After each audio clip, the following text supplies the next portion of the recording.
এই বেবি, হ্যাঁ বলো। বললাম আমার জন্য একটা বিকিনি অর্ডার করো না।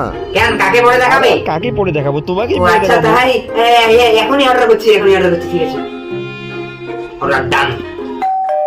এটা দান, তোর অর্ডার আছে। অর্ডার এসে গেছে। এটাতে আবার কি আছে রে? দেখি একটু খুলে দেখি। কি হলো, কি হলো? তেল চাটা। তুইও না ছেলে হয়ে তেল চাটা দেখে ভয় খাস।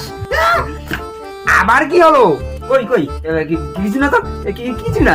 এর জাস্ট কি হয়েছে, পাগলের মতো করতেছে। এই গেল রে গেল, আজ গেল, আমি তো গেলাম আজ।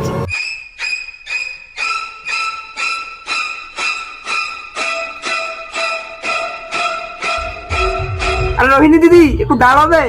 আরে মালতী তুই আয় আয়, বস বস বস। হ্যাঁ আছে তো, দিচ্ছি দাঁড়া দিচ্ছি। দাদান ধর, তুই তোর পার্সেল ধর। তুই বস, আমি দিচ্ছি। আমি তো আজকের মতো বেঁচে গেলাম। তোমরা কালকের জন্য সাবস্ক্রাইব করো।